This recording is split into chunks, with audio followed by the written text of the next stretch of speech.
बिल्कुल, खुदावंद का कलाम सही पेज पे खुल चुका है। Praise the Lord, hallelujah. खुदावंद की तारीफ हो। अजीज बहनों भाइयों, उसकी तारीफ करते रहें और उसकी तारीफ करते हुए आगे बढ़ते जाएं, क्योंकि वही हमारा खुदावंद है। वो आगे आगे और हम उसके पीछे पीछे। जी परमजीत। बिल्कुल, शालोम, पीस, शांति आप सबके लिए हमेशा हमेशा बनी रहे। और मुझे बहुत अच्छा लगता है कि आप सब अजीज़ जो हैं खुदा को प्यार करते हैं, खुदा के कलाम को सीखना चाहते हैं। और रिसेंटली जो मतलब एक बात कोई कह दे तो उसको कोई और कहे तो बड़ी उसकी कंफर्मेशन हो जाती है। तो बहुत सारे अजीज़ कह रहे हैं कि बेशक हम बहुत सारे चैनल्स देखते हैं, लेकिन जब हम ग्लोरी टीवी को देखते हैं तो उसमें जो है असली समझ में आ रही हैं बातें, मज़हब क्या होता है या मजहबी तालीम क्या होती है, एक धर्म दे हवाले दे नाल सानू समझ लगता और साडी वाकई दिल जड़ा ना सुकून नाल भर जाता है। आज भी मतलब ऐसी कॉल्स ही कह रहे थे कि जब हम देखते हैं ग्लोरी टीवी को, हमें जैसे नहीं ऐसे हमें शांत कर देता है, ऐसे खुदा का जो पवित्र प्यार है हमें जैसे नहीं आके अपनी बाहों में ले लेता है। So it's really wonderful. It's not, इसीलिए हमें हमेशा अपने आप को हलीम रखना है, फोकस्ड रखना है खुदा के कलाम पे, ना कि जो है एक उस तरह की कलीसिया बन जाए जो अपनी तरफ से, अपने और से या अपने तरीके से जो है मसीहत को आगे लेके जाए। सो इसलिए ये ज़रूरी है कि बाइबल स्टडी के ये प्रोग्राम कंटिन्यू रहने चाहिए।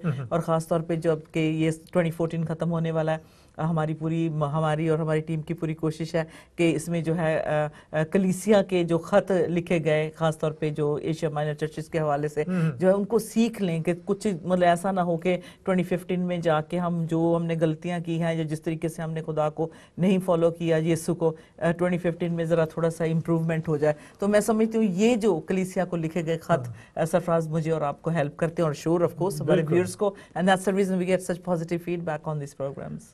बड़ी अच्छी बात की है।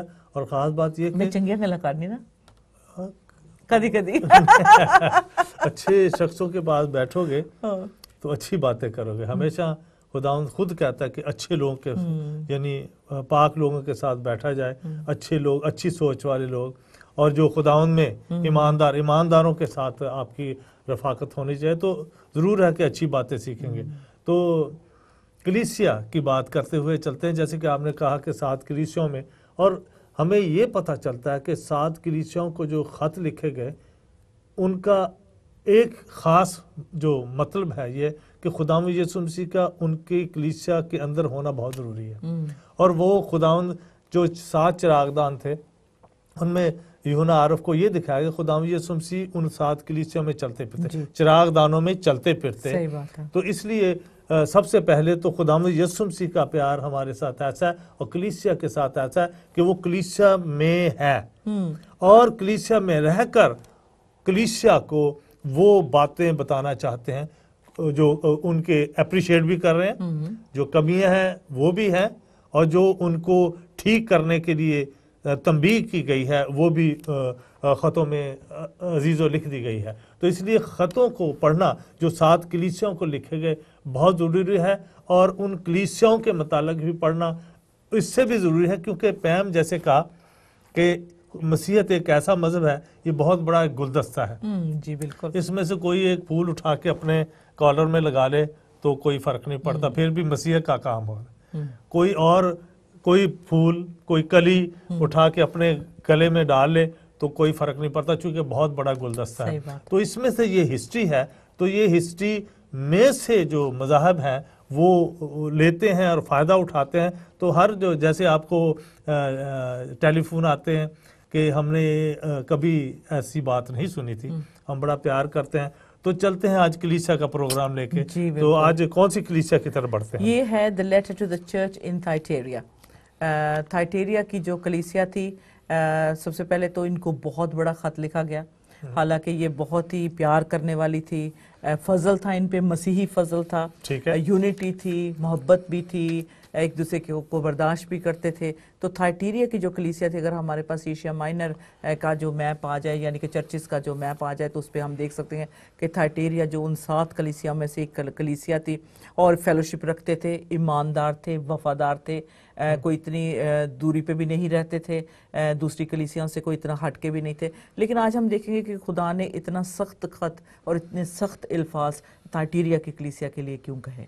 हाँ जी, हम इससे पे चलते हैं, चूँकि तवाथीरा, उर्दू में हम तवाथीरा कहते हैं और पंजाबी में भी तवाथीरा ही कहेंगे, और चूँकि ये करीब तर वो नाम होता है जो हिब्रू या यूनानी के जो लफ्ज़ हैं उनमें है, तो ये परगमन के जनूब में 40 मील के फासले पर था। जी। परगमन से 40 मील के फासले पर था और उन 7 शहरों में सबसे कम नामवर था। ये मैं आपको बता देना चाहता हूँ परमजीत, ये जो शहर था, ये तवाथीरा का शहर जो था, ये कोई बहुत मशहूर शहर नहीं था, क्योंकि ये छोटा शहर भी था।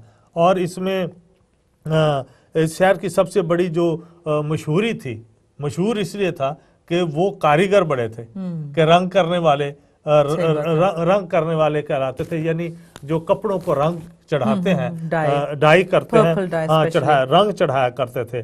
और फिर ये जो लोग दूर दूर से अपने जो माल होता था या कपड़ा होता था या सूत होता या जो भी धागा हो या कुछ भी हो, उसको रंग चढ़वाने के लिए शिपों के जरिए, जहाज़ों के जरिए, बहरी जहाज़ों के जरिए यहाँ पहुँचाया जाता था। यहाँ से रंग हो करके फिर वापस जाते थे, तो ये इसलिए मशहूर था। लेकिन एक और मशहूर बात है, वो आगे चल के बात करेंगे, कि इसमें देवताओं का बड़ा राज था। बहुत बुत परस्ती अरूज पर थी। और इनका मशहूर जो सूरज का देवता था, जो अपोलो है, उसके ये टेरिमोनोस था, तेरमोनोस। अब देखे कि हमने यूनानी में कर लिया। तेरमोनोस जो देवता था वो अपोलो के बिल्कुल लेवल का एक देवता था, क्योंकि भाई जो जूस का था वो अपोलोस था जी, अपोलो जो था वो उसका भाई था। ये मतलब खानदानी चला हुआ है, ये खानदानी देवता थे। हाँ, और असल में तो ओरिजिनल तो ये शख्सियतों के नाम भी है ना। तो ये जो भी मतलब शख्सियतें होती थी, जो बादशाह होते थे, अपने आप को खुदा भी कहते थे, उस वक्त लोग उनको सजदे किए करते थे।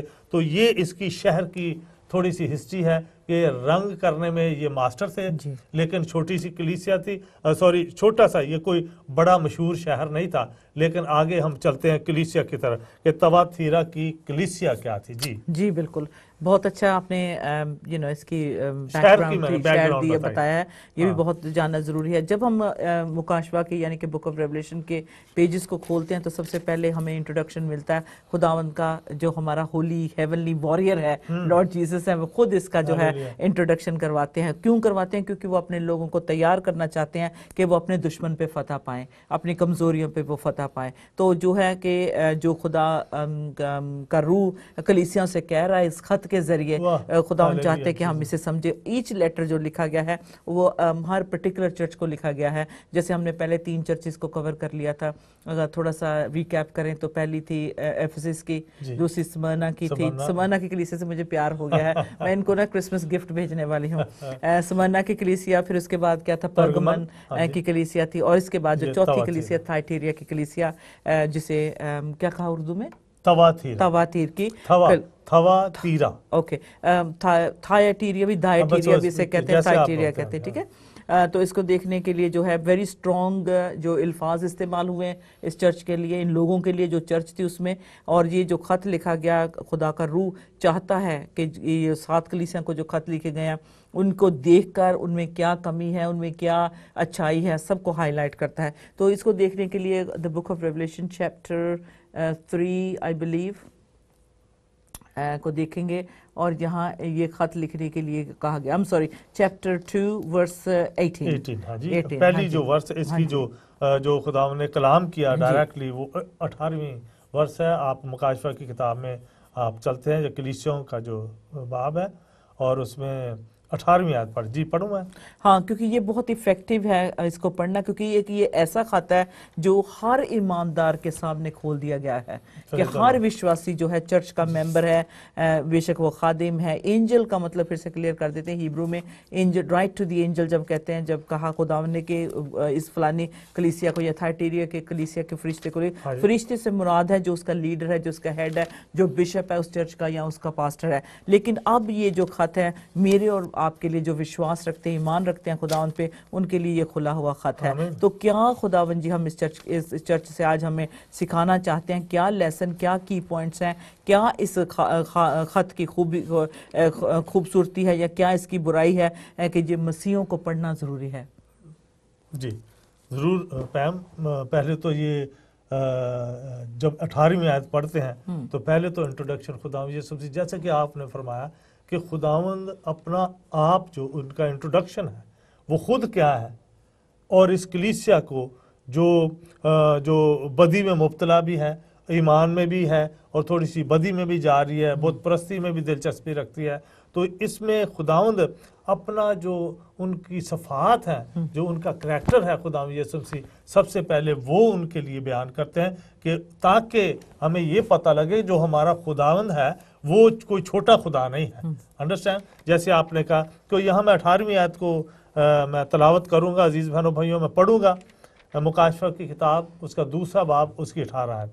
लिखा है, और थवातीरा की कलीसिया के फरिश्ता को ये लिख कि खुदा का बेटा, नंबर 1 खुदा का बेटा खुदा यीशु मसीह कह रहे हैं कि जिसकी आंखें आग के शोला की मानत है।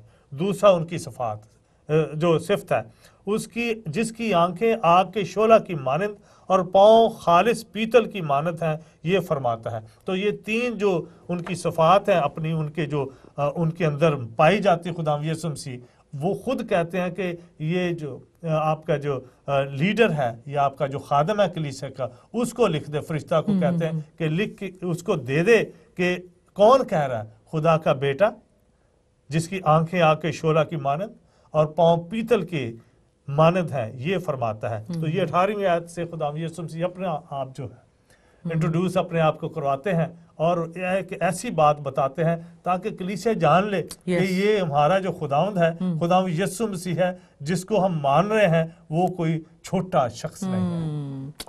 बिल्कुल, बहुत इसी को थोड़ा सा हम आगे भी लेके जाएंगे, लेकिन इसको बताते हुए कि ये वहाँ की जो बात थी, थाइटीरिया की जो चर्च थी, उसकी तस्वीरें हमारे पास हैं। We can start rolling them what it look like. I mean of course अब वहाँ चर्च तो नहीं है, लेकिन रूइंस पड़ी हैं वहाँ, जिसे हम देख कर भी आए हैं। जब टर्की का टूर लास्ट मंथ किया था तो फुटेज भी लेके आए थे, तो उसमें जो देख सकते हैं कि रूइंस हैं ये सारी, वहाँ अब कोई चर्च नहीं है। लेकिन जो आर्कियोलॉजिस्ट होते हैं वो किसी की बात का यकीन नहीं करते, वो जब तक खुद ना वहाँ कुछ ऐसा सबूत उनको मिल जाए कि वाकई ही ये जगह जो है बाइबल में दर्ज की गई है, क्या वाकई ये यहाँ थी। यहाँ से अब जब हम गाड़ी में भी गुजरते हैं, यहाँ से सड़क पे इसको पूरा फेंस किया गया हुआ है, छोटा सा म्यूजियम की तरह ही लगता है। तो इसको बाहर से खड़े होकर देखते हैं तो बहुत दिल उदास होता है। खुदा का रूह बहुत बात करता है। और ये यहाँ वहाँ कुछ नहीं है, that's all there is, just few ruins. लेकिन एक्चुअली यहाँ थाइटेरिया की, जहाँ देख सकते हैं आप खड़े हो सकते थे, यहाँ बाहर से आप देख सकते हैं फेंस के पास खड़े होकर, ये मेन रोड इसके पास चलती है, बस अंदर यही थोड़ा सा वो जो हिस्सा बचा है जहाँ थाइटेरिया की कलीसिया जो रहती थी, जहाँ जो पर्पल डाई का जो था, कैसे लिडिया का भी हम पढ़ेंगे जो काम करती थी। सो इसकी जो बैकग्राउंड ये है कि ये जगह बिल्कुल जो लोग थे यहाँ के थाइटेरिया के बहुत प्यार करने वाले थे, बहुत खुदा से मतलब लगाव थे, खुदा का काम करते थे, जो ईमानदार फेथफुल फॉलोअर थे, सब कुछ था। थोड़ा सा इसको दिखाऊंगी कि थाइटेरिया की कलीसिया के लिए जो था, खुदावन जो है वार्न करते हैं, मतलब जब कोई किसी की आंखों में हम देखते हैं फायरी आईज लिखा हुआ है ना, जो पहले खुदावन जी की जो अपीयरेंस इसमें हम देखते हैं यीशु की कि he has eyes like a flame of fire. अब देखें कि जब हम भी अपने बच्चों को गुस्सा करते तो हमारी आंख से जैसे खून निकल रहा होता है ना, कई बार जब गुस्सा कोई ऐसी हरकत कर दे कि आप सोचते कि तूने ऐसा किया, सोचा और किया कैसे, तुझे नहीं पता तेरा किस खानदान से ताल्लुक है, तेरे बाप का तुझे पता नहीं कितनी उसकी इज्जत है। बाजार में जाता है, लोग अपना हैट उतार के तेरे कदमों में बाप के रखते हैं। मैं एक मिसाल दे रही हूँ। तो खुदा जो है ऐसे ही जो है वो आंखों में उसके फायर है सरफराज थाइटेरिया की कलीसिया के लिए, और सबसे लेंथी लेटर इन्हें लिखा गया। लेकिन इंट्रोडक्शन में ही डर लग रहा है कि मतलब जो खुदावंद की आंखों में, किसी की आंखों में आग कहते हाय आज तो इतना गुस्सा किया कि आग निकल रही सी अखा विचों। तो इसी तरह से जो खुदावंद का अपनी इस कलीसिया के लिए जो है उनकी जो अपीयरेंस है, उनकी आंखों में कैसी है, flame of fire and feet like fine brass, और उनके जैसे चमकते हुए जैसे पीतल जैसे पाँव है, इस तरह की अपीयरेंस में उनको दिखाया गया है। तो मोस्टली ये जो इसलिए ये खुदावंद ने अपने आप को इस तरह से मतलब उनको नजर आए हैं क्योंकि ये जो कलीसिया थी ये कब्र में जाने के लायक थी। इनकी जो रूहानी इनका जो म्यार था बड़ा खतरनाक था, और मुर्दा जैसे होती है ना, बस कब्र में फेंकने की जरूरत है। बेशक ये चलते फिरते थे लेकिन दे वर ग्रेव स्पिरिचुअल डेंजर में थे, यानी मसीही कहलाते थे, हाँ, लेकिन है नहीं थे। हाँ जी, क्योंकि ये क्यों था ऐसे, इनके हालात क्यों थे कैसे इन्होंने मतलब अपनी ऐसे हालात में, हालांकि ये प्यार करते थे, फेथफुल थे, ईमानदार थे, और यहाँ तक कि उनकी जो पहली मोहब्बत थी, जैसे इफिसस की कलीसिया की जो पहली मोहब्बत थी उन्होंने छोड़ दी, लेकिन इनकी पहली मोहब्बत भी थी, इनका जो मोहब्बत थी वो ठंडी हो गई थी, फेथफुल भी थे, प्यार भी करते थे, सर्विस भी देते थे, मतलब जाते भी थे चर्च में, विटनेस भी करते थे, बर्दाश्त भी करते थे। लेकिन इससे जो फिर भी जो है खुदावन जो इतने सख्त अल्फाज या वर्ड्स इनके लिए क्यों कह रहे हैं। थोड़ा सा आगे बढ़ते हुए देखते हैं कि क्या, जैसे खुदावन ने क्या कहा, क्या अच्छा जो पेड़ है वो बुरा फल दे सकता है? अगर अच्छा पेड़ है तो अच्छे ही फल लगेंगे। तो अगर ये कलीसिया इतनी अच्छी थी तो इनके फल जो थे, इनकी जो इनकी क्या कहते हैं कि इनकी डिलीवरेंस थी या डिलीवरी जो थी, जो देखने में दुनिया को क्यों इतना नेगेटिव नजर आ रहा था, जीसस क्यों इनको इतना डांट रहे हैं, क्यों ऐसी आग की जैसी आंखें लेके इनको मतलब इनकी तंबी कर रहे हैं, क्या इनमें क्या बात क्या थी, क्या ये मतलब ये बर्दाश्त भी कर रही है। लेकिन एक इनमें बहुत बड़ी बात थी, बुरी बात थी कि ये जो थे, जो कुर्बानियां की जाती थी, जो बुत परस्ती होती थी, उसमें भी शामिल हो जाते थे। तो इसके पीछे जो थी एक औरत, जिससे कहते हैं जेजबेल, हो सकते हैं जेजबेल की स्पिरिट या जेजबेल स्पिरिट रखने वाली, या जेजबेल उसका नाम भी हो सकता है, शायद वो चर्च के एल्डर की वाइफ भी हो जिसने इन लोगों को एंटाइस कर रखा था। तो अब देखते हैं जेजबेल, ये हमारे पीछे तस्वीर भी दिखाएगी, बड़ी डोमिनेटिंग किस्म की ये औरत थी, जिसने पूरी चर्च को गंदे कामों में, यानी कि उसमें से लोगों को लगाया हुआ था। मतलब अब इसमें आगे आगे जाके हम पढ़ेंगे कि स्टैंडर्ड क्या था इस चर्च का। क्या इनके वर्ल्डली स्टैंडर्ड थे, जो आम पेगन्स यानी कि बुतप्रस्त लोग जैसे चलते थे, जो कुछ करते थे, फिर जाके सारा कुछ बुरा करके भी शाम को आके माथा टेक लेना और घर चले जाना, क्या इनका रवैया भी ऐसा ही था? तो अब हम देख लेते हैं कि आगे चल के खुदावन कहते हैं कि हमें, क्योंकि इस खत को समझना बहुत जरूरी है, क्योंकि भेड़ों के बीच में जब भेड़ हो तो जख्मी तो होगी बिल्कुल, ठीक है। तो खुदावन जी ने बड़ी अच्छी मिसालें भी हमें दी हैं, 2 Corinthians चैप्टर 11 और दूसरी तीसरी आयत में भी, मत्ती रसूल के इंजील 7 उसकी 15-20 में भी। तो क्या कहते हैं खुदावन के, जो अच्छा पेड़ है वो अच्छा फल लाता है। अब इनका फल देखना पड़ेगा कि क्या इनमें कमियां थी, क्या इनमें बुराइयां थी। तो 7 कलीसिया में से ये जो एक कलीसिया है, ये क्या थाइटेरिया जो थी, it was actually known for worldly standards, कि ये दुनिया को भी खुश करती थी, तो बुतप्रस्तों के साथ भी मिल जाती थी, और खुदा का इनकार भी नहीं करती थी। सही बात। अभी भी जो है, there is lot of new Christians जो हो सकते हैं, न्यू क्रिश्चियंस हैं, वो कन्फेशन कर चुके हैं, बिकॉज ये मेरे सामने ये बात आई इसलिए मैं इसको इसमें इंक्लूड करूंगी। थाइटेरिया की कलीसिया का भी यही हाल था, नए लोग आ रहे थे चर्च में, लेकिन वो जो पुराने जो चीजें, जो भजन कीर्तन सुनते थे, जो पुरानी हिम्स अपनी गाते थे, वो जीसस का थोड़ा सा करके बाद में वो भी करते चले जा रहे हैं। उनके घरों में वो भी मतलब सीडीज अभी तक लगी हुई हैं। तो ये जो थाइटेरिया की कलीसिया थी, जो इस वक्त एशिया माइनर टर्की में है, उसको हम देख कर आए हैं। उस चर्च में भी यही था, आते तो थे, कन्फेशन तो करते थे, बीमारियां से चंगाई भी पाते थे, लेकिन घर जाके थोड़ा सा जीसस को भी साथ रख लेते थे और थोड़ा सा बाकी जो पहले से करते आए थे। तो अब जो है खुदावन कहता कि मेरी आंखों, उनकी आंखें खुदावन की क्या है, आग के शोलों की मानंद है, मतलब फायरी आईज है लॉर्ड जीसस की। तो ये जो था इसको देखे थोड़ा, जैसे सरफराज ने बैकग्राउंड ऑलरेडी को टच किया हुआ है, तो रफली फिर भी जो है कि इसमें जैसे हम दावत करते हैं, लंगर करते हैं, रोटी पानी करते हैं, प्रेयर मीटिंग्स होती हैं, ये सब करते थे। बहुत गाते थे, बहुत गाने का शौक था, गीत भी गाते थे, ढोलकियां भी बजाते थे, और जोश के साथ खुदा के घर भी आते थे, नए कपड़े भी सिलवा लेते, सब कुछ करते थे, और दान देने में भी आगे थे, सब कुछ। लेकिन वो आके तो वो चर्च में बैठ के तो यीशु यीशु करते थे, लेकिन जैसे ही अपने रिश्तेदारों में बैठे, घर में जाके बैठे, फिर वो पुरानी बात राम नाम सत्य है, मतलब ऐसी बातें करना हमारा एक कहने की मतलब मिसाल है कि हम कहते हैं भी सब कुछ करो और कहो राम नाम सत्य है। अच्छा खैर ऐसा ही पंजाबी च रब रब, हाँ जी भी सब ठीक है, कोई नहीं, सारे रस्ते इको जी जाते ने, रब को तो चाहता, वो नहीं चाहता कि असी किसी ने नाराज करिए। तो ये जो कलीसिया सी, ए जी चर्च सी, इनका ये रवैया था। आगे सरफराज हम पढ़े, लेट्स रीड द नेक्स्ट। पहले ये वर्स हमने पढ़ी कि वो जो खुदा का बेटा, और this is the only chapter revelation में जिसमें खुदावन जी ने अपनी इंट्रोडक्शन बेटे की तरह दी है, सन ऑफ गॉड, यानी कि खुदा का बेटा, इसमें इंट्रोडक्शन दी है। अगली हम जो लाइन देखते हैं 19, I know your works, love, service, faith, your patient, हाँ जी, ये उनकी खुदा यीशु मसीह फिर उनके बारे में कहते हैं। हाँ जी, मैं तेरे कामों और मोहब्बत और ईमान और खिदमत और सब्र को तो जानता हूँ। ये कितनी 1 2 3 ये 5 चीजें, क्या 5 बात है। सफात जो कलीसिया में है, जो बातें हैं, उनकी सफात कहें या उनकी बातें हैं जो वो करते थे, खुदा यीशु मसीह उन्हें जानते थे।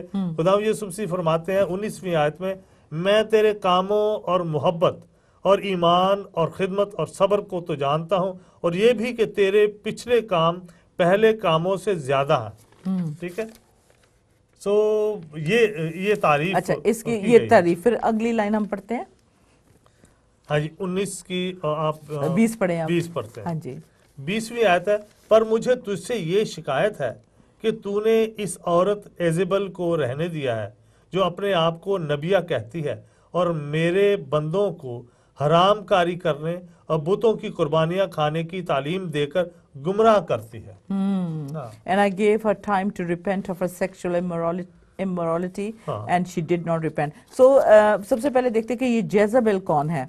जेज़ेबेल ये एक औरत है, या तो उसको नाम दिया गया है जेज़ेबेल। हमें भी कोई जो बहुत प्रेशराइज करे, बहुत अपने तौर तरीके से काम करना चाहे, तो हम उसे कहते हैं जेज़ेबेल जैसी स्पिरिट है इसमें, है ना। हम कहते हैं जेज़ेबेल है कि अपना कहना मनवाती है, यानी कि अपनी फोर्स करती है कि मैं जैसे कहती हूँ वैसा ही होगा, अदरवाइज नहीं, इसकी तबीयत। तो हम कहते हैं कि जेज़ेबेल स्पिरिट है इसके अंदर ना, ये बड़ी कंट्रोलिंग स्पिरिट है, दैट्स द वर्ड एक्चुअली। तो वो कंट्रोल करती है। अब ये जो इस कलीसिया में थाइटेरिया में एक ऐसी औरत है, वो अपने आप को जेज़ेबेल कहती है, या तो इसका नाम हो सकता है, हमें नहीं पता। बिल्कुल सही, इसकी बड़ी तफसीर है। हाँ जी, चूंकि एजेबल 2 है जी, एक तो अखीब की बीवी ओल्ड बिल्कुल, टेस्टमेंट में, बिल्कुल। तो उसके ये भी 2 नहीं, वो तो वो उसका भी हम पुरानी देखेंगे, है, हम पुरानी किंग्स है, में देखेंगे अभी। लेकिन ये कलीसिया में भी एजेबल थी। हाँ जी, ठीक है ना। तो ये हो हाँ सकता है जी। कि कहते हैं शायद ये एल्डर की वाइफ हो, बिल्कुल शायद वो, possible हाँ जी हो, पॉसिबल। लेकिन ये चर्च को भी अपने इतना, आप को नबिया कहती थी। हाँ, वो इसकी गिरफ्त में, इसके कंट्रोल में कैसे सारी चर्च आ गई सरफराज। हाँ। सारे जो फॉलोअर हैं जीसस के, ये ऐसी औरत है जो कहती है कि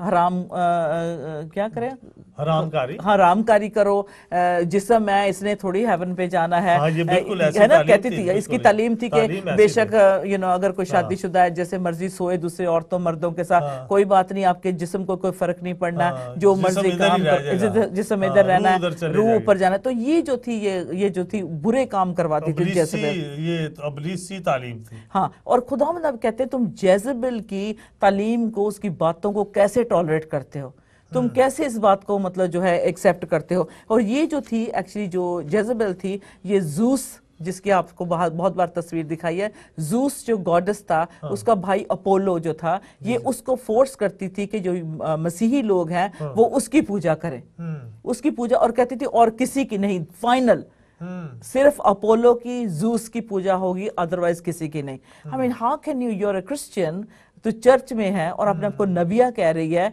ये तो यीशु की तालीम से मतलब बिल्कुल दूसरी इब्लीस की तालीम है, जिसे तू ला के चर्च में मिक्स कर रही है। और ये हो चुकी थी, लोग जो थे इसमें जो थे कॉम्प्रोमाइज कर चुके थे। तो it's like she is telling the church to sleep with the enemy, यानी कि चर्च को ये दुश्मन के साथ, इब्लीस के साथ सोने पे मजबूर कर रही थी। इस बात को अट्रैक्शन ऐसी अट्रैक्शन ये देती नहीं थी। है कि, लेकिन ऐसी अट्रैक्शन डाल के वो नबिया थी, और उसने उनको साबित कर दिया था कि आप गलत काम भी कर सकते हैं। बिल्कुल। तो ये कहती थी कि ये जो ग्रीक गॉड्स हैं, यही खुदा है, ये भी खुदा है, जैसे नहीं, ये भी खुदा है। तो इसलिए जैसे अब जो है हमारे जो लोग हैं, जो अजीज सुन रहे इस वक्त हैं, और मुझे बड़ी शर्म आती है बात टीवी पे कहते हुए कि मैंने यहाँ तक अब जो नए क्रिश्चियन आए हैं उनको ये कहते हुए सुना है कि फलाने फलाने क्रिश्चियंस को हम जानते थे, लेकिन वो हमें खींचकर बुत परस्तों के सामने ले जाती थी, या वो फैमिली क्रिश्चियन थी, हमें तो नहीं पता था। लेकिन आज की बात इवन नाउ आई हियर, मुझे इतनी शर्म आती है सुन के कि वो कहते हैं वो क्रिश्चियन तो है नाम से, लेकिन वो कहते हैं हमें हाथ दिखाने वाले को लेके जा रहे हैं, पीरा फकीरों के पास लेके जा रहे हैं, तागे तवीज कराने वास्ते, माता की कुर्बानियां कराने के लिए, और ये वो सारी बातें कर रहे हैं। सो इमेजिन करें, थियाटीरिया की जो कलीसिया थी उसमें भी जेज़ेबेल थी, ऐसे जो कंट्रोलिंग स्पिरिट थी, जो उनको बुरे काम कराती। अच्छा, ज़ूस जो था और अपोलो, जिनकी वो कहती थी कि पूजा होनी चाहिए, और सबसे ज्यादा इंपॉर्टेंस देती थी बाल को। कहती थी बाल जो है, बालज़बूल, ये पता ना आपको बाल, बदरो बाल, बाल जो बिल्कुल। है, बाल की कहती ओनली वर्शिप होगी और किसी की नहीं होगी। और इसको देखने के लिए जो है हम देख सकते हैं ओल्ड टेस्टमेंट में जो देखते सेकंड किंग्स चैप्टर 9 वर्स 22 में हम देख सकते हैं। या let's have a look at बाल की जो होती थी, शैल आई से फर्स्ट किंग्स उसकी चैप्टर 16 वर्स 31 to 33।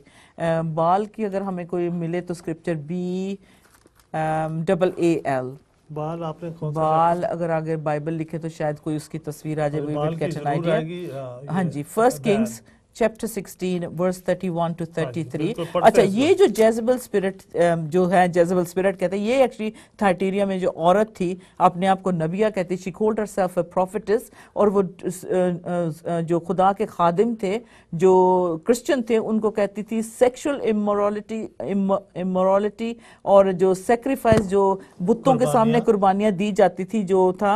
अच्छा, कुर्बानी के बारे में थोड़ा सा सरफराज बताना चाहती हूँ, क्योंकि जो है अभी भी जानवरों की कुर्बानियां दी जाती हैं जिनके लिए स्पेशल फेस्टिवल होते हैं। तो अब ये जो चाहती थी कि बाल की जो है, जो बाल देवता है, उसकी पूजा होनी चाहिए और उसके लिए कुर्बानियों की जरूरत होती थी। और सरफराज के पास बहुत अच्छे अच्छे रेफरेंस होंगे इसके लिए, वो भी बताएंगे। तो मैंने जो आज देखा है कि जब टेम्पल में सरफराज, जब टेम्पल में कुर्बानियां हो रही होती थी, उस वक्त जो बुत प्रस्त जो लोग थे, जो पेगन वर्शिपर थे, जैसे हम देखें कि उस माउंट मोराया से हम नीचे उतर कर आए तो वहां जो थे वो गैर कौमें भी बसी हुई थी, ठीक है। जैसे आहाज जो राजा जिसके बारे में हम पढ़ेंगे, उसकी बीवी जो जेजबल थी, वो उधर तो खुदा के घर में हो रहा होता था, मतलब इबादत सच्चे खुदा की हो रही है, जिंदा खुदा की। इधर ये नीचे अपने बुतों की पूजा करके बच्चों की कुर्बानियां दे रही होती थी। और कहाँ? गेहोना वैली में, जहां जूडस, जहां जहन्नम, जूडस इस्कैरियट ने जहां अपने आप को हैंग किया, लॉर्ड जीसस को 30 सिक्कों में बिकवाया। और आज भी वो जमीन है, जब हम जाते हैं वहां खड़े होके देखते हैं तो वहां बिल्कुल वो प्लेन फील्ड है, अभी भी आज तक भी उस पे ऊपर कुछ नहीं बना कभी, क्योंकि उसे कहते हैं जहन्नम। और ये भी प्रूफ प्रॉफिट्स कर चुके हैं, मतलब जो बाइबल टीचर है, प्रोफेसीज जो करते हैं, वो कहते हैं कि उसकी जहन्नम की ओपनिंग भी वहीं से है। तो ये जो थी वहां बच्चों की कुर्बानियां हो रही होती थी। तो ये क्योंकि जो शैतान है वो कुर्बानी मांगता है, तो जब बाल की भी पूजा करते थे तो उसमें भी एक जो जानवर होता था, वेदर बुल हो या काऊ हो, जो भी, उसको नहलाया जाता था। अच्छा, उसको नहलाया जाता था। पहले तो अच्छा खरीदा जाता था, हट्टा कट्टा अच्छा वाला जानवर खरीदा जाता था। फिर उसको जब लेके आते थे, ये साल में कुर्बानी देते थे अपने वो बुतों को, अपोलो को, जूस को, जो भी इनके ग्रीक गॉडेस थे, तो उनको अपने जानवर को, गाय होती या भैंस या whatever, help me with the word, bull जैसे या बछड़ा, उसको खरीद कर लेके आते, अच्छे से अच्छा वाले को लेके आते, उसको नहलाते पूरी फैमिली, और कई बार अपने घर में भी थोड़े दिनों के लिए उसे रखते, उसे खिलाते पिलाते, उसे देखते, प्यार करते, क्योंकि ये जो थी उन्होंने कुर्बानी अपने पूरी फैमिली के बिहाफ पे देनी थी। तो ये भी इसी तरह से करती। जेजबल भी कहती थी लोगों को, हालांकि वो क्रिश्चियन थे, जीसस उनके लिए ऑलरेडी कुर्बानी दे चुके थे, अब जो थी जानवरों की कुर्बानी की जरूरत नहीं थी। लेकिन जेजबल जो कहती थी, उनको मनाती थी कि बाल की भी पूजा साथ करनी है और हम कोई फर्क नहीं पड़ता, हमने कुर्बानी देनी है। तो अब उस जानवर को लेके आते, उसको नहाते धोहाते, नांदे और साफ कर दे, और फिर उसको ड्राई करते, सुखाते उसको अच्छी तरह से, फिर उसके गले में अच्छी सी घंटी बांध देते, या उसको जो भी उन्होंने करना होता, उनके कोई चाम होते थे, जी हाँ, तो उसको सजा देते। जब उसको लेके पकड़ के लेके आते, तो जिस ऑल्टर पे, उनकी ऑल्टर होती थी उनके टेम्पल के बाहर, अंदर नहीं होती थी, बाहर एक जगह होती थी जहां एनिमल की, बुल्स की सैक्रिफाइस की जाती थी, कुर्बानियां दी जाती थी। तो अब उस जानवर को लेके आते तो सारी पूरी कम्युनिटी उसमें इन्वॉल्व होती, हर कोई लेके आता और पूरी कम्युनिटी इन्वॉल्व होती उसमें, और वो अपना हाथ उठाकर ये कहते कि लुक यू कैन सी, जैसे पूजा उस वक्त होती थी, इस तरह से कुर्बानी लेके आते थे उसके लिए, अपोलो के लिए, जूस के लिए। तो ये बच्चे की कुर्बानी, हाँ जी बिल्कुल दे रहे हैं। उसके लंबे लंबे पैम हाथ थे, बाइबल मुकद्दस में ऐसा कि जो कुर्बानी होती थी, तो उसके जो बाजू थे उसके ऊपर रख देते थे, नीचे आग होती थी। Oh my God. तो ये जो, अच्छा, जानवर की जो कुर्बानी देते थे, फिर उसको तैयार करके लेके आते, तो उसको उस जगह पे ले आते, ऑल्टर पे ले आते, उसको एक जगह उसके लिए मुकर्रर होती, वहां वो ले आते और उसको सुखाते, और फिर उसके ऊपर ना जो गेहूं साथ लेके आते, वीट और बार्ली लेके आते, गेहूं लेके आते, तो हर कोई एक ना बड़ा बड़ा बर्तन सा भर भर के ना ऐसे उसके मुंह पे मारता था। अच्छा। जो बुल जो होती है उसके मुंह पे मारता, तो फिर उसको जब वो कर लेते, उसके बाद जो थे फिर एक एक बर्तन पानी का भर के उसके मुंह पे मारते, और अगर पानी फेंका जाए बुल के मुंह पे, वो कैसी आवाज निकालेगी? वो तो गुस्सा करेगी ना। गुस्सा करेगी। तो वो कहते थे अब इसने हाँ कह दिया कि हाँ ये कुर्बान होने के लिए तैयार है, तो उसके मुंह पे हर कोई पानी डालता, पूरी कम्युनिटी उसमें इन्वॉल्व होती, सारे इन्वॉल्व होते और इस बुत को खुश करने के लिए यानी कि कुर्बानी करते। अब जब कुर्बानी दे देते उसकी जो निकाल लेते जो भी सामान उसका टुकड़े वगैरह कर लेते, तो फिर ये देवता के सामने उठाते उसको और कहते कि अब जब उसको ऑल्टर पे रखते, आग लगाते, उसमें से धुआं निकलता, तो जो उनका प्रीस्ट होता वो कुछ पढ़ता, जब पढ़ रहा है तो उसका जैसे जैसे धुआं उठता जा रहा है तो सबको ऊंची ऊंची आवाज में बता रहा है कि तुम्हारी कुर्बानी जो है कबूल हो रही है, कबूल हो गई, धुआं उठ रहा है, कबूल हो गई। जब कबूल हो जाती तो फिर बाकी का जो जानवर का हिस्सा होता उसके छोटे छोटे टुकड़े करके अच्छी तरह से सारे सबको बांट दिए जाते, फिर उसको जाकर वो अपने घर में पकाते और खाते, जो भी उसको करते। And you know this was the kind of Greek tradition को जो उन्होंने लिया था उसको प्रैक्टिस करते थे। तो ये इधर ये जेजबेल थी, ये करवाती थी, ये कहती थी कि कोई बात नहीं, आप जानवर को सैक्रिफाइस किया तो आप मीट को खाओ।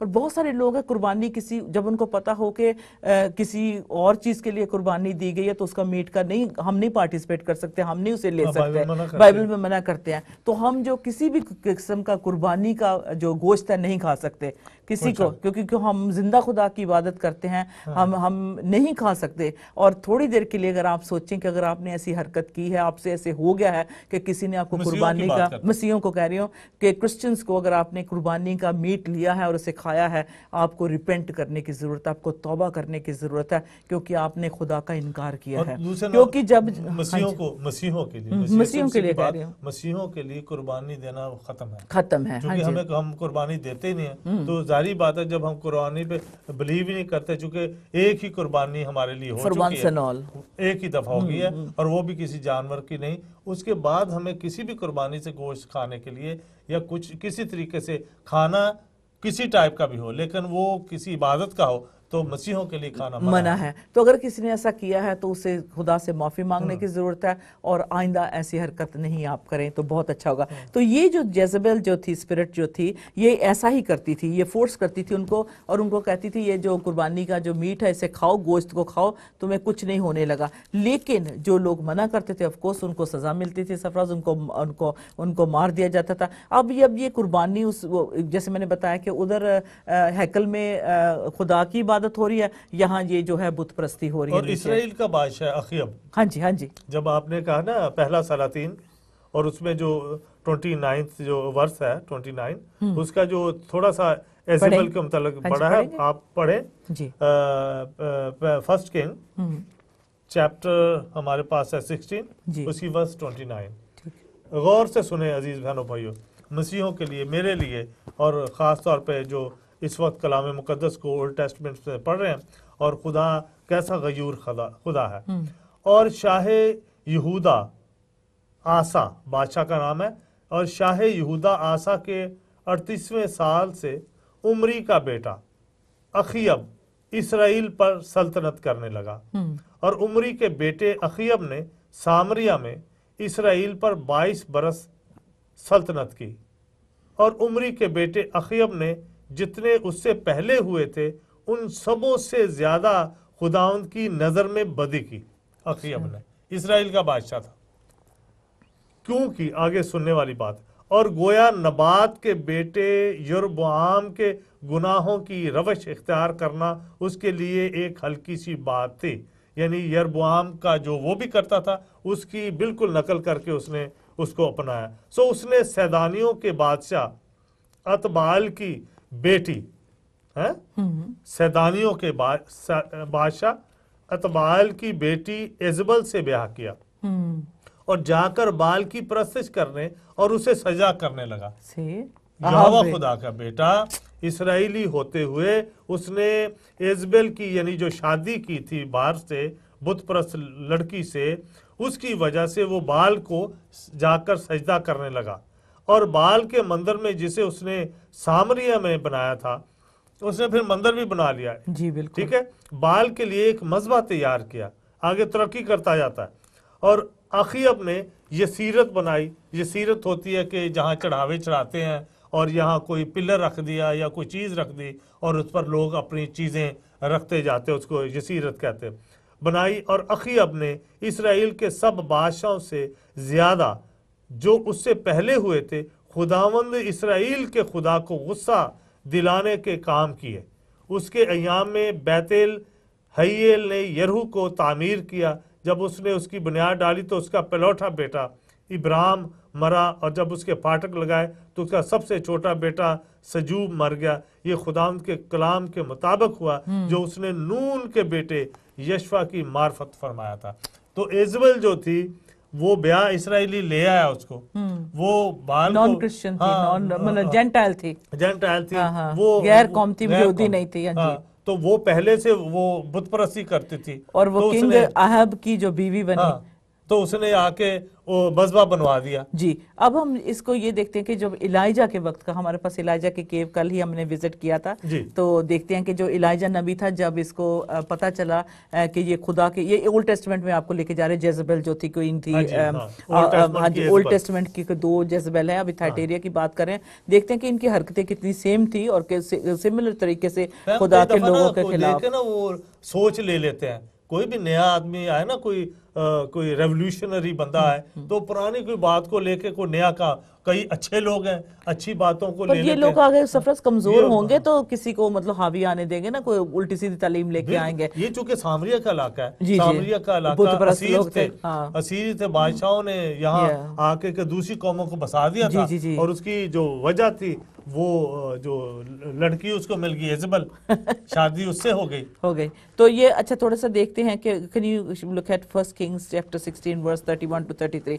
अब इसकी ये जो हमारे पास जो फुटेज है इलाइजा की केव की, आप देख सकते हैं कि जब इलाइजा ने चैलेंज किया, ये जो जगह है, actually we just visited yesterday, जब इलाइजा ने चैलेंज किया और जेजबेल जो थी वो मारना चाहती थी खुदा के लोगों को, खास तौर पे इलाइजा नबी को, एलिया नबी जिसे हम कहते हैं, उसे वो मारना चाहती थी। और वो हर हरकत वो कर रही थी क्योंकि वो लोगों को खबरदार करता था कि तुम यहूदी हो, तुम सच्चे खुदा को मानने वाले हो, किसी बुत के आगे नहीं झुकना, कोई कुर्बान की हो या कोई किसी और खुदा के आगे या कुर्बान की हुई चीज़ को नहीं एक्सेप्ट करना, खास तौर पे खाने पीने के लिए। तो ये जो थी जेजबेल जो थी, ये इतनी पीछे पड़ी हुई थी कि वो मारना चाहती थी। अब जब चैलेंज किया इलाइजा ने, तो उसने कहा कि नेक्स्ट डोर पे हम उस एक्चुअली जगह पे जाने वाले हैं जहां सेक्रीफाइस के लिए ये जो बाल देवता को वो पूजती थी, वो भी यही एम्फेसिस उसका था कि बाल देवता के अलावा किसी और को नहीं। तो अब क्या हुआ, जो अहाज था, जो राजा था, उसने ऑल्टर बनवा के इसको दिया, मंदिर बनवा के दिया, यहां तक कि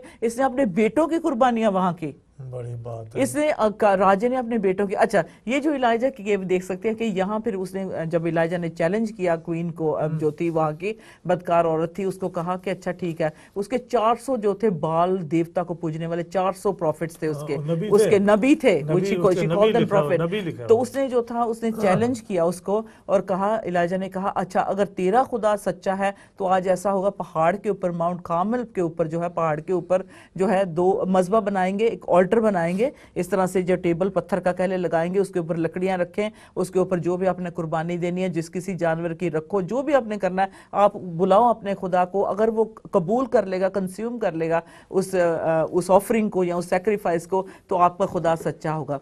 तो 400 बाल जो थे, जो प्रॉफिट थे उसके, जेजबेल के क्वीन के, उसने ऐसा, उन्होंने बाल के जो देवता पूजने वाले थे तो उन्होंने इकट्ठा किया, लकड़ी रखी, जानवर ऊपर रखा और वह चिल्लाने लगे और बाल देवता को बुलाने लगे कि तू आ कुर्बानी को कबूल कर। यहाँ तक कि सूरज ढलने लगा और छातियां पीट पीट के वो रो रहे हैं, कुछ नहीं, उनकी कुर्बानी उधर ही पड़ी है, कोई नहीं, को खुदा उनका मतलब बाल जवाब नहीं दे रहा। इलाइजा हुज्जतें करने लगा, कहने लगा कि जरा ऊंची बोलो, जरा तुम्हारा बाल देवता सो रहा है, तुम्हारा बुत जड़ा है जिसको आप खुदा मानते हो वो सो रहा है, जरा और ऊंची बात, ऐसा तो नहीं वो सो गया हो कहीं, तो उनको वो छेड़ने लगा है ना। तो उसके बाद जो था उसने, कुछ नहीं हुआ, वो बेहाल हो गए बेचारे, अधमोए हो गए, कह रहे नहीं कि खत्म ही होने लगे। तो फिर उसके बाद उसने कहा ठीक है, ओके डन, उन्होंने कहा वी गिव अप, भी हमने सारा दिन हम चिल्लाए, हमारी तो नहीं सुनी, ना बाल देवता ने जो है इस कुर्बानी को कबूल किया। उसके फौरन बाद ही जो है इलाइजा ने क्या किया, फिर सफरज अगर आप बताएं आगे। ये 18वीं आयत और 4थी आयत पढ़ते, 18 बाब 4थी आयत। हाँ जी। क्योंकि जब इजबल ने खुदावंद के नबियों को कत्ल किया तो ये उसने ये नहीं बुत परस्ती शुरू कराई, मरवाया, बल्कि जो खुदा के नबी उसके खिलाफ बात करते थे उनको भी मरवाया। तब जाकर के जो खुदा के जो नबी थे, यहोवा खुदा के जो मतलब के खुदा को माने एलिया जैसे लोग थे, उन्होंने कहा कि अब्दिया ने 100 नबियों को लेकर 50-50 करके उनको गार में छुपा दिया। फिर ये कि छुपना शुरू कर दिए क्योंकि इसने बड़ा जुल्म करना शुरू कर दिया यहोवा के नबियों पर, यानी इसराइलियों पर, और रोटी और पानी से उनको पालता रहा। एलिया क्या करता? अब्दिया पालता नबियों को। सो अखीब ने अब्दिया से कहा, मुल्क में गश्त करता हुआ पानी के सब चश्मों, सब नालों पर जा, शायद हमको कहीं घास मिल जाए जिससे हम घोड़ों खच्चरों को। बहरहाल जब ये मारना शुरू किया तब जाके ये मुकाबला फिर खुदा अच्छा, ने फिर जब वो हमें बात बता दें, फिर जो एलिया नबी था उसने कहा क्या किया, उसने ऑल्टर तैयार की खुदा के लिए जो थी। वो बड़ा खूबसूरत नज़ारा जरा देखने वाला है, क्योंकि अब जो बाल था उसने तो जवाब नहीं दिया, पूरा दिन लग गया। अब जो है एलिया ने क्या किया, सरफराज जल्दी से बताएंगे कि उसने ऑल्टर तैयार की, लकड़ियां रखी और उस पर पता नहीं कितने लीटर पानी डाला, कितने नंबर दिए हुए हैं कि उसमें पानी उसको डालने के लिए कहा, डालते गए, और पानी अगर लकड़ियां गीली होंगी तो वो तो जलेंगी नहीं, लेकिन उसने चैलेंज दिया क्योंकि वो जानता था कि खुदा उसके साथ है। तो उसने जब पूरी ऑल्टर तैयार करवा ली तो उसने कहा, है खुदा इज़राइल के खुदा, तो इस कुर्बानी को कबूल कर। इंस्टेंटली इमीडिएटली आसमान से आग आई और पूरी की पूरी कुर्बानी कंज्यूम हो गई, खत्म हो गई। बिल्कुल ऐसे। ओ हालेलुया, प्रेज द लॉर्ड। तो ये जो इलाजा नबी उसके बाद जो थे इस केव में, इस गुफा में आके छुप गए अपनी जान बचाने के लिए। क्योंकि जेजबेल पीछे पड़ी हुई थी, मारना चाहती थी, और वो खुदा से कहने लगे, खुदा मेरी जान नु बचा। क्योंकि वो 400 जो बाल के पुजारी थे, जैसे ही कुर्बानी कंज्यूम हुई तो वो भागने लगे पहाड़ से, तो उसने सब के 400 को पकड़ के उनको सबको कत्ल कर दिया। ठीक है ना। नाउ वी विल से के मतलब ये बदला लेना खुदा का काम है। खुदा के नबी को जिस तरह से मतलब लीड किया गया, जिस गाइडेंस उसको मिली उसने किया। तो उसके बाद ये जो केव में आके चुप कर कहने लगा, खुदा मेरी तो पीछे जेजबेल पड़ी हुई है, मेरी जान की ये दुश्मन मुझे बता। तो खुदा ने कहा, फिक्र ना कर, मैंने बड़े हजारों की तादाद में और भी ईमानदार यहाँ रखे हुए हैं, तो फिक्र ना कर। तो ये बहुत जबरदस्त वाकया हुआ था। वो जो केव हमने आपको दिखाई उसके अंदर वो छुपा हुआ था। अब इस जेजबेल की तरफ आते हैं तो देखते हैं जेजबेल जो है हमेशा खुदा के लोगों को खुदा से दूर लेके जाती है। Do you have a Jezebel spirit in your church? Churches में ही है ना। ये थाइटीरिया के कलीसिया में जेजबेल की स्पिरिट अगर मतलब कलीसियों की बात कर रहे हैं। और ये जो ये तवाथीरा की कलीसिया में एक एजबल थी, ये भी वो ही रूह जो थी वो उसके अंदर थी, जो एजबल जो अखीब की वाइफ थी, जो हमने अभी पढ़ा। अच्छा, अब जो जेजबेल है इस ये क्या चर्च से कैसे लोग इस जेजबेल के हाथ में आ जाते थे? थोड़ा सा देखिए, लिडिया जो थी, लिदा नाम की एक औरत थी जो पर्पल डाई का काम करती थी, और जो पर्पल डाई बनता था, छोटे छोटे स्नेल्स होते हैं, I don't know what you call snails, छोटे छोटे स्नेल्स, स्लग्स से होते हैं, स्नेल्स होते हैं, उसमें से वो जो था उसको उसमें से वो पर्पल कलर का रंग निकलता था। वो हजारों की तादाद में इकट्ठे किए जाते थे, ये आप देख सकते हैं, और थोड़ा सा टुकड़े को आप कवर कर सकते। So you needed thousands of shells उस डाई को लेने के लिए जो था उस कपड़े पे वो रंग चढ़ाया जा सकता था। ये वहां अभी भी जाएं तो छोटे छोटे स्लग्स होते हैं बैठे हुए, स्नेल से निकलते हैं, तो उनका रंग ना पर्पल सा होता है, उससे ये डाई बनता था। और उसके लिए ये जो थाइटीरिया था बहुत फेमस था ये शहर इस पर्पल डाई के लिए। तो लोग दूर दूर से इस रंग को खरीदने के लिए आते थे। पर्पल पता आपको है निशान है कि खुदावन तू वापस आ। ये हम जब पर्पल पहनते हैं हम कहते हैं जीसस को आने के लिए दावत देते हैं। तो 2014 का जो कलर था, अगर आपको नोटिस किया होगा, तो मैंने पर्सनली पर्पल बहुत ज्यादा पहना, क्योंकि मैं तंग आ गई हूँ ग्लोरी टीवी के बिल देते देते। मैं कहती हूँ यीशु जल्दी आ। बिल ना देने पड़े, बिल्स ना देने पड़े। तो मैंने पर्पल जो था 2014 में रखा, लगता है 2015 में भी कंटिन्यू रखूंगी कि जीसस जल्दी आ जाए। सो ये पर्पल डाई था, इसके लिए थाइटीरिया बहुत फेमस थी। हमारी जितनी भी जीटीवी की बंदगी हुई है, मैंने कोशिश किया सबको भी जितना पर्पल पहन सकते हो पहनो। तो पर्पल जो खुदावंद की वापसी का भी निशान है, हम कहते हैं कि यीशु वापस आ। अब जो लिडिया नाम की औरत थी, book of Acts chapter 16 verse 14 में देखेंगे, शायद क्योंकि इसका जो काम था ये डाई बनाती थी, और शायद हो सकता है नॉन क्रिश्चियन से मिलती हो या जेजबेल के जो फॉलोअर हो उनको मिलती हो, तो उसकी वजह से जो प्रेयर मीटिंग शायद इसके घर में आती हो उसमें नॉन क्रिश्चियंस को भी दावत दे देती होगी। तो फिर आहिस्ता आहिस्ता बीच में पता ना साढ़े लोग की केड़ी जिदे गल लग पता नहीं गल जिन्हें लाया गली ओदे ना उठ चली। तो अब जब हम रोते हैं ना, कहते हैं हाय कितनी की जगह बह जाओ प्लीज, चर्च टिक जाओ एक जगह, एक तो चर्च से जाओ प्लीज। हाँ, एक चर्च जाओ, वफादार हो, थोड़ी जी कुटमार खाओ, कोई गल नहीं, थोड़ी सेहत ठीक रहेगी। कुछ भी नहीं कहता चर्च में, कोई कुछ नहीं, जब तक आप खुद नहीं इंटरफेरेंस करें, है ना, दखलंदाजी करेंगे। हाँ बिल्कुल। और खुदा के खादम मैं आज भी अप्रिशिएट करता हूँ, जितने खादम है मैं सलूट करता हूँ। इंग्लैंड जैसे कंट्री में जितनी बड़ा मुश्किल है भेड़ों का संभालना, मेहनत करें, लेकिन पैम जिन्होंने वो कहते टपरीवास जिप्सी चर्च, जिप्सी लोग होंगे ना, कदी इत्थे बैठे, कदी उथे चले गए, कदी उथे नहीं करना चर्च से अगर खुदा मैं और पैम जाते हैं, किसी भी चर्च चले जाएं, हम उसके अधीन पास्टर के बैठ के बरकत हासिल करें। हाँ, तो बुक ऑफ एक्ट्स में हम देखते हैं कि हो सकता है कि लिदिया जो थी, ये जो पर्पल डाई बनाती थी, शायद ये बाहर के लोगों को चर्च में दावत देती थी और वो इसकी दावत को कबूल कर लेते थे, फिर वाइस वर्सा उसका दिल रखने के लिए ये क्रिश्चियंस भी उसकी दावत में शामिल हो जाते थे। तो इसका प्रूफ अगर लेना है तो रसूलों के करतब चैप्टर 16 वर्स 14 पढ़ दें प्लीज जल्दी से। 16-14 हाँ। बिल्कुल, हम 11 से वैसे शुरू होता है, लेकिन मैं 14 पढ़ता हूँ। पढ़ दे 11 से। और पस तरुआस से जहाज पर रवाना होकर, ये सफर है 14 ठीक है मेरे ख्याल। चले 14 ले लेते हैं। और तवाथीरा के शहर की एक खुदा परस्त औरत लुदिया नाम किरमज बेचने वाली भी सुनती थी। उसका दिल खुदा ने खोला ताकि पौलुस की बातों पर तवज्जो करे। जब उसने अपने घराने समेत बपतिस्मा ले लिया तो मिन्नत करके कहा कि अगर तुम मुझे खुदावंद की ईमानदार बंदी समझते हो तो चलकर मेरे घर में रहो। बस उसने हमें मजबूर किया। ये पैम पौलुस रसूल को दावत थी, और ये पहली अजीज बहनों भाइयों वो कह सकते हैं शागिर्द थी पौलुस रसूल की। तो खुदा का शुक्र करते हैं इस अच्छा ओके। जब अब ये लिदिया ने जो था ऑफ कोर्स ये डाई बनाती थी, अच्छा खासा इसका कारोबार भी था।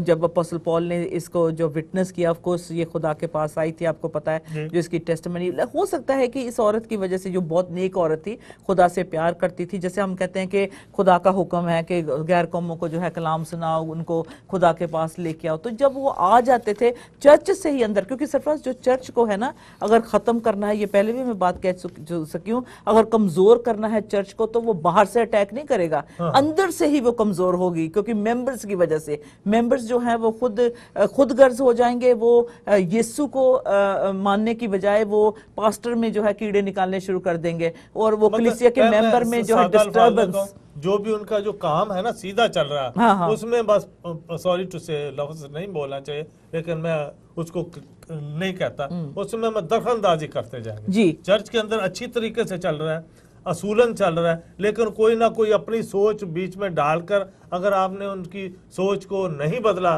नहीं माना, तो वो बीच में गड़बड़ कर देंगे, वो 4-5 आदमियों को लेकर कहीं और चले जाएंगे। अब हाँ जी बिल्कुल। अब ये जो औरत है ये तो नेक काम कर रही है, लेकिन जो बीच में जो क्रिश्चियंस हैं वो, क्योंकि वो नॉन क्रिश्चियन कबूल कर रहे हैं, अब नॉन क्रिश्चियन आके कह रहे हैं कि कोई गल नहीं, हाँ आपके भी खुदा ठीक है जो आप कर रहे हैं ये, लेकिन जो जेजबल कह रही है वो भी ठीक है, कुर्बानियां देना भी जरूरी है, तो ये भी ठीक है, अगर वो आप खाने को कुछ देती है, कहने को कुछ करती है। अब ये चर्च में से ही जो है जेजबल जो है, ये जो औरत है, या इसका नाम नहीं है, या हो भी सकता है इसका नाम हो, इसको क्लियर कर दो। असल में उसको इसलिए क्योंकि वहां यहूदी मसीही हो रहे थे, उनको ये पता था कि एजेबल की रूह इसके अंदर आ गई। उसका नाम नहीं ओरिजिनल न्यू टेस्टमेंट में उस औरत का नाम नहीं, लेकिन उसको वो जो ओल्ड टेस्टमेंट में हमने पढ़ा है, वो कहते थे कि ये एजेबल है। हाँ, वो वाली जो वैसे तब मतलब खुदा के लोगों से तो काम ये सबको ठीक कहती है, हर जगह पहुंच जाती है, हर जगह ही मतलब के सब कुछ कराती है, कहने की जरूरत नहीं। तो ये जो है ये करवाती थी, तो लोगों को इसलिए जो है बहुत खुदावंद नाराज है इससे। और आगे 21 वर्स में कहते हैं, and I gave her time to repent of her sexual immorality and she did not repent. अब ये भी हो सकता है ना कि सिर्फ ये बुतों को पे सैक्रिफाइस उनके आगे की हुई मीट के गोश्त की बात कर रही है, शायद हो सकता है कि ये जिस्म की बेहुरमती जो है, मतलब अपने मिस यूज जो है अपने बॉडी को भी, ये भी इनकरेज शायद वो कर रही थी। ये इसका ताल्लुक उन बुतों से था जिनके सामने ऐसी हरकतें होती थी, ज़्यूस के सामने, अपोलो के सामने, और जो कुछ देवियां थी जो वो एक्चुअली उनके डिमांड थे कि अपने जिस्म की नुमाइश की जाए। मतलब के नशा था उनको, एक नशा था, तो उनको नहीं समझ लगती थी। तो लेकिन ये जो औरतें थी जो बुतों के सामने अपना सॉरी टू से अपने आप को बिल्कुल नंगा कर देती थी, पेश और करती थी पेश अपने आप को करती थी अपनी कुर्बानी के लिए, और बहुत सारी और चीजों के लिए पेश कर देती थी। अब जो लेकिन खुदा उसको समझी कि ये हम उसके लिए नेक काम उस कर देवी देवता के लिए कर रहे हैं, अच्छा ठीक है काम ना, कर अच्छा रहे कर रहे हैं। हैं। तो अब जो जेजबेल है ये इस मतलब तरीके से ये चर्च में जो लोगों को इनकरेज कर रही है और उनको टेम्प्ट कर रही है, उनको कह रही है कि जो भी मर्जी आप करें, कोई ऐसी प्रॉब्लम नहीं है, बल्कि फोर्स कर रही है, और अब ऊपर से अपने आप को प्रॉफिटस बता रही है, नबिया बता रही है, आने वाली बातें इसको मतलब जैसे पता हो, अपने आप को बहुत बड़ा, ये बड़ा डेंजरस अपने आप को टाइटल दिए हुए है। लेकिन ये बात जो है देखते हैं कि वो कहती थी कि बुत कुछ नहीं है, नथिंग है, इट्स सेम, उधर भी जाएं या इधर भी जाएं तो सेम चीज है। लेकिन खुदा जो है गिला शिकवा जरूर इनसे करते हैं, और 21 आयत में कहते हैं कि इसको मैंने मौका दिया तौबा करने का, लेकिन इसने तौबा नहीं किया। फिर उसके बाद 22 वर्स में लिखा, indeed I will cast her into a sick bed and those who commit adultery with her into great tribulation unless they repent of their deeds। तो 22 वर्स में सफराज अगर पढ़े तो क्या कहा कि खुदावंद ने कहा कि मैं हाँ श्योर जरूरी जो है इसको बीमारी के बिस्तर पे डाल दूंगा, क्योंकि इसने जो है अडल्ट्री की है और मुसीबत में डाला, लेकिन अभी तक इसने तौबा नहीं किया। ये जब तक तौबा नहीं करते, ये वर्स पढ़ देंगे प्लीज 22। हम 19 आयत से चलते हैं इस औरत की वजह से, बट वी डन, ठीक है ना। मैं वैसे कहता हूँ कि मैं कहता हूँ कि ये कितना बड़ा ये खाता है जो इस औरत की ऊपर ही खुदा यीशु ने बताया कि इनको क्या है। 22वीं आयत में लिखा है, 21वीं आयत में, मैंने इसको तौबा करने की मोहलत दी मगर वो अपनी हरामकारी से तौबा करना नहीं चाहती। 22 आयत, देख मैं इसको बिस्तर पर डालता हूं और जो इसके साथ जिना करते हैं अगर इसके कामों से तौबा ना करें तो इनको बड़ी मुसीबत में फंसाता हूं। खुदावंद कह रहे हैं। अच्छा, आगे 23 में, I will kill our children with death. 23 आयत, और इसके फर्जंदों को, फर्जंद असल में उसके बच्चे हो ही ना हो, जो उसके साथ अडल्टी कर रहे थे, जो उसकी बातें मान रहे, उसके बच्चे बन गए ना, शागिर्द थे, इजबल के भी शागिर्द बने, वो वहां से उठा के वो दूसरी तरफ ले जाती थी, चर्च में से तो उठाती थी लेकिन दूसरी तरफ अपने पास ले जाती थी और अपने आप को नबिया कहती थी। जाहिर बात है कि वो बड़ी अच्छी अच्छी बातें चर्च में बताती, तो लोगों ने नबिया का उसने अपने आप को नबिया का रुतबा बना रहे, क्योंकि इसराइली नबिया नहीं मानते थे। कहते हैं वो लिबास पहन लिया कि बहुत मैं रास्तबाज हूं, जुब्बा पा लिया और अंदर से जो सारे हरामकारी मतलब कर रहे हैं। और इसके फर्जंदों को जान से मार दूंगा, खुदावंद कहते हैं, और इसके फर्जंदों को जान से मार पहले तो कहता है आई will kill her children with death, मैं इसके बच्चों को जो मार दूंगा। और सब कलीसियाओं सारी चर्चेस जानेंगे, मालूम होगा कि गुर्दों और दिलों को जानने वाला मैं ही हूँ, और मैं तुम में से हर एक को इसके कामों के मुआफिक बदला दूंगा। अब ये जो दिलों और गुर्दों की बात, बारीक बड़ी बात, क्योंकि खुदावंद यीशु असल में वो छुपकर ये काम कर रही थी, लेकिन खुदावंद को सब कुछ पता था। जाहिर बात है कि जब खुदावंद कहता कि कलीसियों में मालूम होगा कि गुर्दों और दिलों को जानने वाला मैं हूं, इसका मकसद ये है कि वो बहुत कुछ हिडन एजेंडा उसका था, लेकिन खुदा उसके दिल और गुर्दों को जानता था। और जो उसके शागिर्द बन गए, जो उसके फर्जंद बन गए, वो कहते जी मां नू जफ्फी पा लो, बड़ी वो आंदी है, कई मावां बड़ियां हुई आजकल, वो कहती इनू बस जफ्फी पा। इथों यूरोप जो मैं देखे बंदे जाते उन्होंने जफ्फी पा ली कि बड़ा सुकून मिला। अपने बच्चों का कोई सुकून नहीं मिलता, घर च कोई सुकून नहीं मिलता, अपने मुल्क में कोई सुकून नहीं मिलता, जाके वो 700 मील दूर जाके आज इनू अच्छी जफ्फी पाने तो बड़ा सुकून मिलता।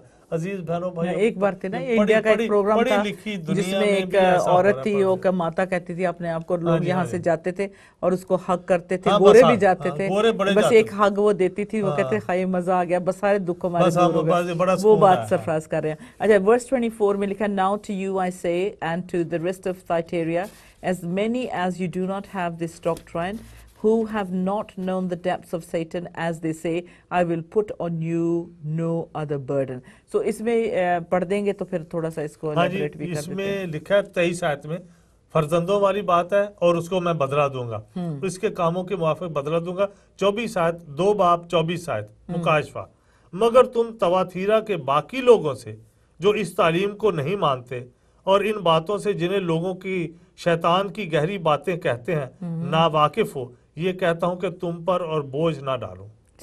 अब जो है सेटन है वो रियल है सरफराज, शैतान और उसके काम इब्लीस के सच हैं और वो नजर भी आ रहे हैं, मतलब उसके लिए सच्चे हैं। हाँ।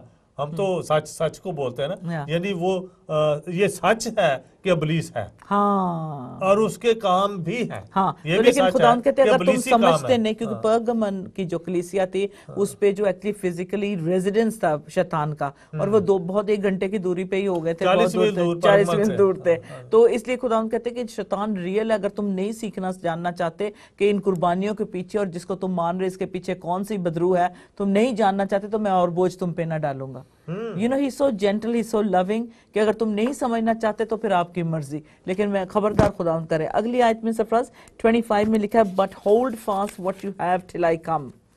अलबत्ता जो तुम्हारे पास है मेरे आने तक इसको थामे रहो। क्योंकि इनकी जो थोड़ी सी जो कुछ बातें जो देखे, चर्च के अंदर अच्छे भी थे लोग और ये भी लेडी भी थी, और लेडी बहुत सारी खराबी पैदा कर रही थी। इसी जो अच्छे लोग थे खुदा में उनकी खिदमत के लिए, उनकी मोहब्बत के लिए, उनके काम की तारीफ करते हैं। उनके काम, उनकी मोहब्बत, उनके ईमान, खिदमत और सब्र, इनकी बातों की वो करें। अब इनकी बात जो कर रहे हैं 25वीं आयत में खुदा उन जो बातें हैं, उनके अच्छी बातें, जो अच्छी बातें रखने वाले ईमानदार थे, अलबत्ता जो तुम्हारे पास है मेरे आने तक इसको थामे रहो। या सही बात है। ओके, अगली आयत में लिखा, but hold fast what you have till I come, and he who overcomes and keeps my works until the end, to him I will give power over the nations. Wow, ये तो बहुत प्यारा वादा खुदावंद जी आगे दे रहे हैं, और कौन इसे फरमा रहे हैं 27 में भी हम पढ़ेंगे, लेकिन लेट्स रीड 26 फॉर नाउ। हाँ जी, 26 और 27 दो आयतों का एक मजमू है। जो गालिब आए और जो मेरे कामों के मुआफिक आखिर तक अमल करे, मैं उसे कौमों पर इख्तियार दूंगा और वो लोहे के असास से इन पर हुकूमत करेगा, जिस तरह के कुम्हार के बर्तन चिकना चूर हो जाते हैं। चुनाचे मैंने भी ऐसा इख्तियार अपने बाप से पाया है। क्या बात है, hallelujah, praise the Lord. Praise the Lord. और सरफराज जी जो बात कर रहे हैं खुदावंद जी, बेबीलोनियन का भी यही हाल था, ठीक है, बाबल के लोगों का बाबल के लोगों का भी सेम जेजबल स्पिरिट की जो कंट्रोल था वही Thyatira. So it goes to show के वो जो जेजबल की स्पिरिट है, ना कि सिर्फ जो बादशाह हास को मतलब जो उसने मिसलीड किया और बुत परस्ती में डाल दिया, कुर्बानियां बेटियों की करवा दी, वही जेजबल स्पिरिट जो थी वो मतलब नई कलीसिया जो बन रही थी खुदा की कुर्बानी के बाद, वही उसका असर था। मैं पढ़ सकता हूँ पैम, क्योंकि ये असर इस वजह से था कि बाल की पूजा की रसूमात ने बनी इसराइल पर बड़ा असर किया। क्योंकि ये जो बड़ा देवता था ये पूरे मिडिल ईस्ट में था। और कहाँ तक था, जब अख्वेरस की बादशाहत की बात करते हैं तो 120 कंट्रीज की बात करते हैं, रियासतों की, तो इंडिया तक इसकी और थी। तो इसलिए है बाल के पूजने वाले, बाल के पूजने वाले हैं। तो इसके जो 120 तो जो मेन देवता या मेन जो उनका बुत था या बड़ा जिसके सामने लोग सजदा करते थे, बाल की हमने तस्वीर अभी देखी थी, तो पूजा करने के ये असर था। और कई मर्तबा इनकी वफादारी को सख्ती से आजमाया गया, तो इन पे बड़ी सख्ती आती थी। क्योंकि हुकूमत उनकी थी, वो ज्यादा लोग थे, इसराइली थोड़े से थे, तो इन पर सख्ती थी। इस वजह से कि ज्यादा लोग बाल को पूजने वाले थे, और बाल जो मेन था, ये ज्यूस और ये छोटे छोटे ये बाद की पैदावार है, लेकिन ओल्ड टेस्टमेंट में सबसे बड़ा जो था बाल था। और उसकी जो वो उन्होंने जाके यहोवा खुदा जो इब्राहिम का खुदा था उसके मुकाबले में उसको बाल को खड़ा किया हुआ था उन्होंने। तो इसराइली तो एक ही कौम थी जो खुदा इब्राहिम के खुदा को मानती थी। इब्राहिम, इसहाक, याकूब के खुदा या मोसेस के खुदा या अंबिया के खुदा, तो उनको मानने के लिए तो ये लोग थोड़े थे, लेकिन बाल के पुजारी ज्यादा थे। इसलिए इन्होंने बालीन की परस्तिश ऊंचे मकामों पर की जाती थी। यानी इतना मशहूर कर दिया कि जब हम देखते हैं कि ये सीरतें बनाते हैं, तो आज भी परमजीत कहीं ना कहीं ये सीरतें हैं। चूंकि वो कहीं कहीं दरख्त लगाए हुए लोगों ने, दरख्त के नीचे कोई कब्र बनाई होती है, और जो कोई सादा लोग बेचारे होते हैं वो वहीं से एक तावीज खरीदा और वो दरख्त के साथ बांध आए, वहीं से परांदी ली। परांदियां बहुत देखते हैं आजकल, ठीक है ना। ये परांदी किस लिए जी? ये बहनों की प्रोटेक्शन के लिए है। अच्छा, ये चुन्नी किस लिए? ये जी बहनों की प्रोटेक्शन के लिए। चुन्नियाँ, ये जो चदरें, और अजीज बहनों भाइयों ये परांदे और ये तावीज़ और ये टाकियाँ पैम, हरे रंग की, नीले रंग की, पीली पीली पतली पतली टांगियां, वो जाके दरख्त के साथ बांध आते सही हैं। बात तो है। लोग घर में आ जाते हैं पैसे चढ़ा के, फिर समझते हैं कि अभी कोई जवाब नहीं आया। तो जवाब कहाँ से आएगा, फिर टाकियां ले जाओ, फिर ये तो ये जो एक्चुअली यू नो बात, दैट इज एक्चुअली विचक्राफ्ट है। नहीं पैम, उसको हम नाम नहीं देते इन चीजों असल को। में केनानी लोग जो बाल का लकब अपने खास देवता को देते थे। अब प्रॉब्लम क्या हुई, मेन जो था, जब बाल की हम तफसीर पढ़ते हैं, बाल कौन था, तो ये जो बाल बड़ा देवता था, तो किसी ने छोटा घर में बनाया ना, तो उन्होंने कहा कि नहीं, बड़ी कंपनी के साथ इसको अटैच कर देते हैं, तो उसको भी छोटे छोटे बाल को भी बाल कहते थे। तो केनान के जो लोग थे वो बाल की पूजा करते थे, और जिसने घर में छोटा बाल रखा तो उसको भी बाल ही कहते थे। ठीक है, तो ज्यादा बाल, लेकिन ये ओल्ड टेस्टमेंट की बात है।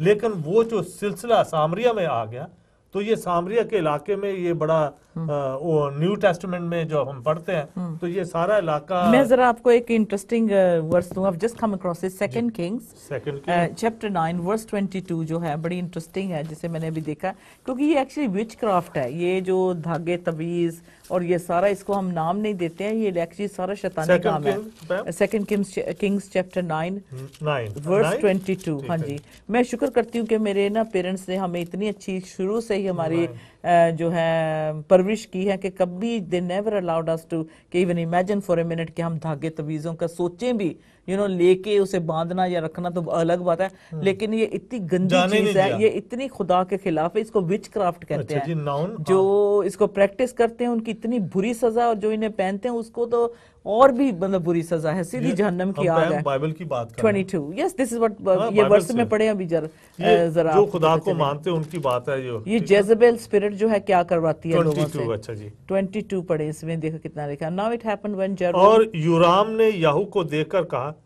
ऐ याहू खैर है। उसने जवाब दिया, जब तक तेरी माँ इजबेल की ज़नाकारियां और उसकी जादूगरियां इस कदर हैं, तब तक कैसी खबर।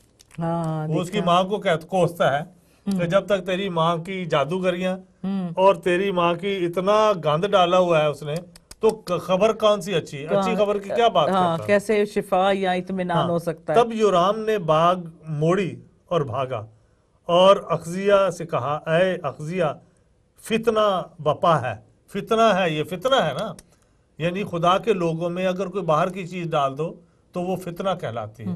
कि अच्छी खासी मतलब कि अच्छे एक कौम चल रही है, हाँ, उसमें थोड़ा सा फितना डाल दिया, या आपकी सोच में फितना डाल दिया, या आपके मजहब के जो रसूमात उसमें फितना, तो फितना कई तरह का है। तो ये अखजिया कहता है कि फितना है। तब याहू ने अपने सारे जोर से कमान खींची और योराम के दोनों शानों के दरमियान ऐसा मारा कि तीर उसके दिल से पार हो गया और वो अपने रथ में गिरा।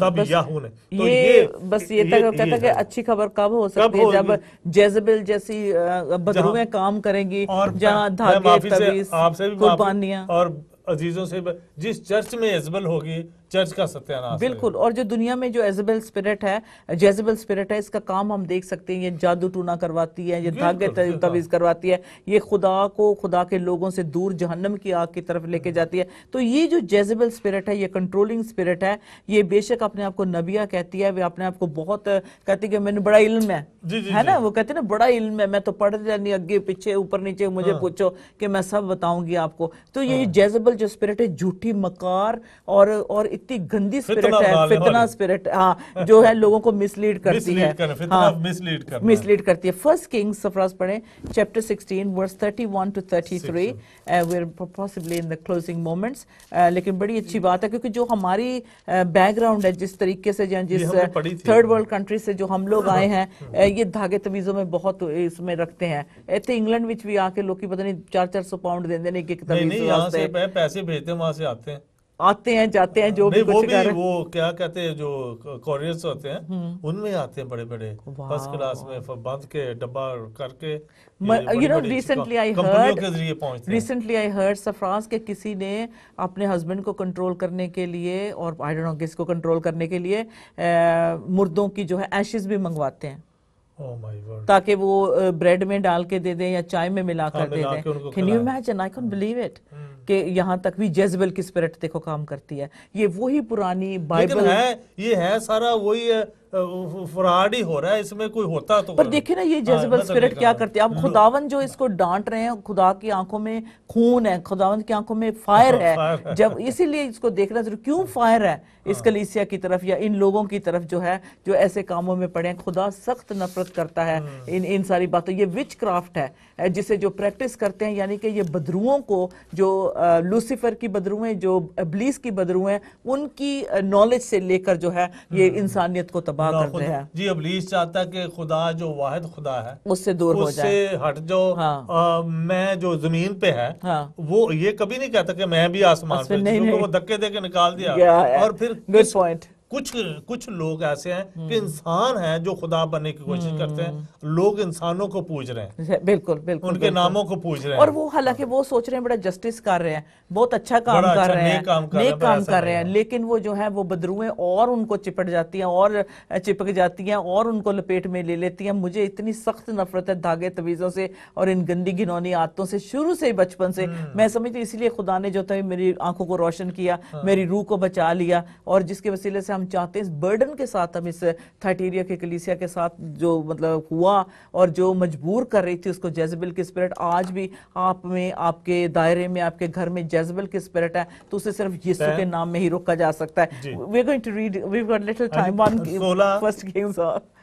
फर्स्ट किंग, हाँ जी, फर्स्ट किंग 16 उसकी 31 and 33 32 हमने पढ़ी थी पहले। क्योंकि यू नो हम चाहते हैं कि ओल्ड और टेस्टामेंट बाल के मंदिर में जिसे उसने सामरिया में बनाया था, बाल के लिए एक मजबा तैयार किया इजबल ने। मजबा यानी जहां कुर्बानियां चढ़ाई जाती हैं। और अखीब ने जसीरत बनाई, जसीरत जो चढ़ावे चढ़ाते हैं, जहां मतलब के फुलियां डाल के कोई चीजें रखा है, कोई तेल का पीपा रखा है, कोई घी रखा है, कोई दिया जला दिया, ये जसीरत होती है जहाँ। हाँ, और अखीब ने, पाजी ने और अच्छा काम किया। अच्छा, यानी तो बिजनेस शुरू हो गए। अच्छा, और अखीब ने इसराइल के सब बादशाहों से ज्यादा जो इससे पहले हुए थे, खुदावंद इसराइल के खुदा को गुस्सा दिलाने के लिए काम किया। तो जब ये हम अजीज बहनों भाइयों काम करते हैं तो खुदा को होते हुए तो खुदा को गुस्सा आता है। और जब खुदा गुस्से हो जाए तो फिर क्या होता है, ये फिर जो ये इजबेल की जब मौत हुई वो हम देखते हैं कि पैम बहुत बुरी हुई और खुदा ने कहा था कि मैं इसको कैसी मौत मारूंगा। अच्छा, okay, before you go further ये प्लीज ये इंक्लूड जरूर करना। 18:4 भी पढ़ दें उसमें, लेट्स जस्ट सी। हाँ जी, इसी की मेरे ख्याल फर्स्ट किंग्स की चैप्टर 18। सो अगर आपके घर में कोई ऐसी चीज पड़ी है, कुर्बानी की चीज़ आपके घर में पड़ी है, आपने अपनी सहेली से, अपने फ्रेंड से कबूल किया है, अभी इसी वक्त अपने घर से दूर करें। और जो अगर आपने कोई ऐसा कन्फेशन नहीं किया तो ज़रूर कन्फेस करें। और कोई धागे तवीज़, आप क्रिश्चियन होते हुए आप इन कामों में पड़े हैं या दूसरों को पढ़ के देते हैं, तो खुदा जो है आज आपको जैसे जेजबेल को मौका दिया तौबा करने का, आज खुदा थाइटेरिया की कलीसिया को जैसे बचाना चाहता है, इस तरह से आपको भी फायरी आइज के साथ वो कहता है कि अगर ऐसा कुछ भी तेरे घर में, तेरे पोजेशन में है, अभी इसी वक्त जाके बिन में डाल दो, बाहर डाल दो। प्लीज किसी रिवर में नहीं डालना, आपको फाइन हो जाएगा। क्योंकि ऐसे बहुत सारे लोग हैं जिनका मुझे पता चला है कि उन्होंने अपने घर से बुत निकाले, स्टैचूज निकाले और जाके पानी में सुटाए जी, पानी में फेंक दिए। कोई फर्क नहीं पड़ना, आप उनको किधर भी रखें, वो यू नो उसकी जरूरत नहीं है। लेकिन प्लीज रिवर में नहीं डालना क्योंकि आपको फाइन होगा। आजकल कैमरे लगे हुए हैं और ऐसा हुआ भी है, तो it's better you dispose them off. पिछो मंगावा कहते रिवर पार दे रही है। पहले तो बदरुआ दी नहीं बुतप्रस्ती और यहाँ भी ले। अच्छा, क्या करें 18:4 में? एक मेरी बात सुना। ये सारी बातें जो हैं ये सख्त भी लगती हैं, बहुत सख्त और सच भी है। हाँ, सच भी है। अजीज बहनों भाइयों, खुदा ने आपको आजाद पैदा किया, ये सुन लें। हाँ। आराम से सोएं, मेहनत करें, हाँ। बच्चों को पालें, सच बोले, खाएं पिए, सच बोलें, किसी को तंग ना करें। हाँ। आराम से खुदा को याद करें और सो जाएं, यही है। ये तो जानबूझ के प्रेशर है ना।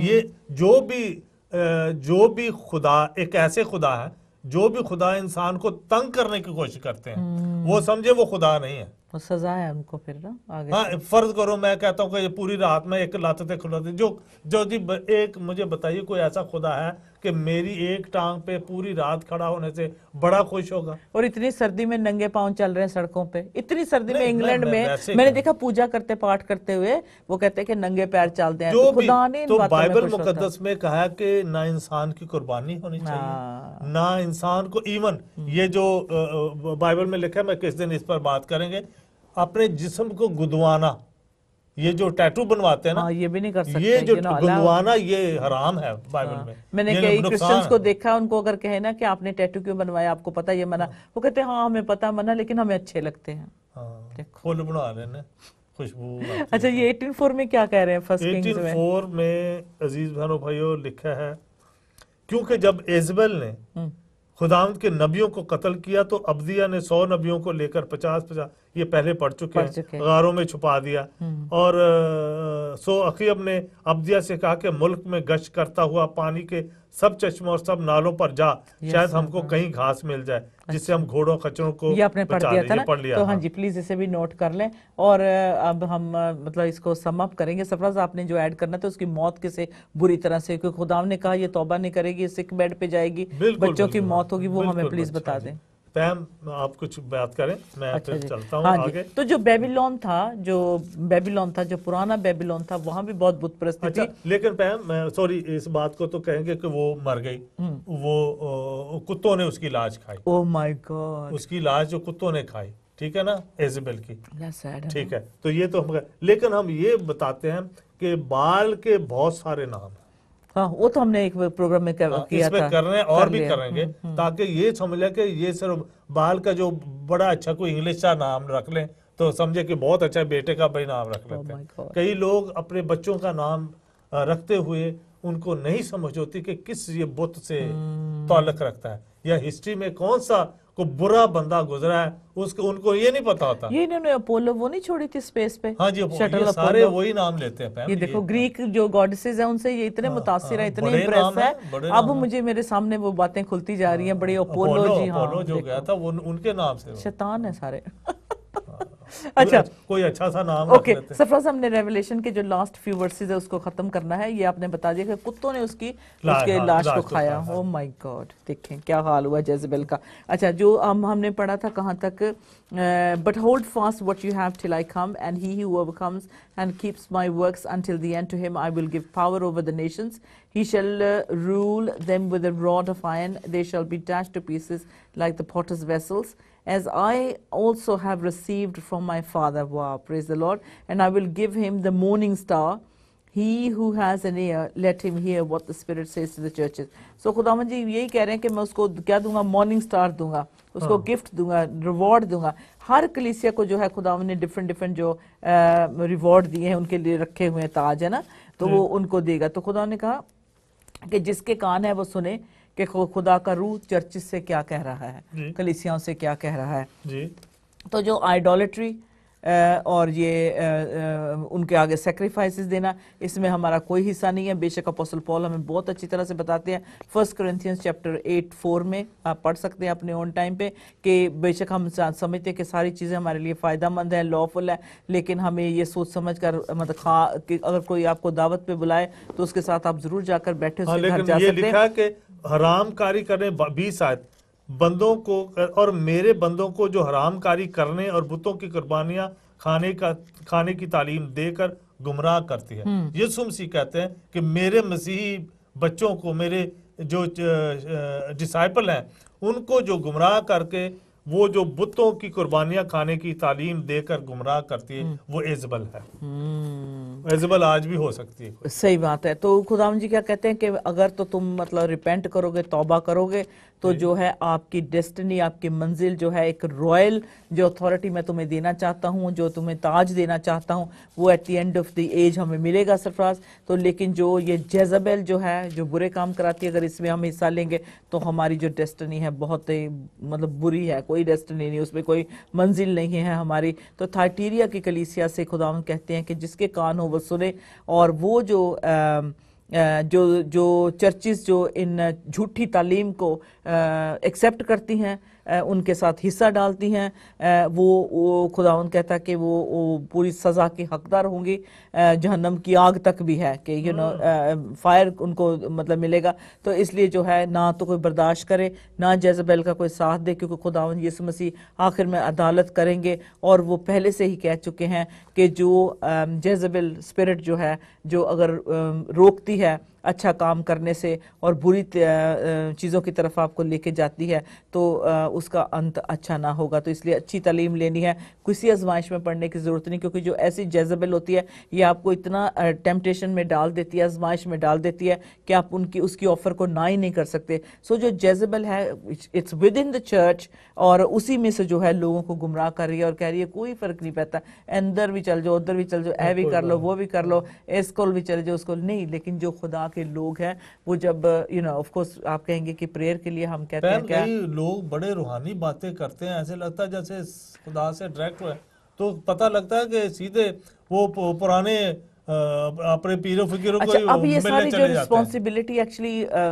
बिशप की है, पास्टर की है, जो चर्च जो लीड कर रहा है, लीडर है, पढ़ाएं, बार बार पढ़ाएं, इनके मतलब दिमाग को बिल्कुल क्लीन हो जाना चाहिए लोगों को। क्योंकि मैं ये पढ़ रहा हूँ कि मुकाशफा में ये हम सॉरी जो सलातीन में जो थी ना पहला किंग में कहते जब एलिया ने ये सुना तो उसने नबूवत की, खुदाओं के खादम ने, नबी ने एजबेल की लाश को भी कुत्ते ऐसे ही खाएंगे जैसे नबूवत का खून चाटा, जैसे नबियों को उसने कत्ल किया था। एलिया ने नबूवत की, एलिया नबी ने, कि इसके भी जो कुत्ते खून चाटेंगे। और क्या फिर आगे क्या, ये पेशन गोई 11 साल बाद पूरी हुई जब याहू ने उसे बड़ी बेरहमी से खिड़की से नीचे फेंकवा दिया और उसकी लाश कुत्ते खा गए।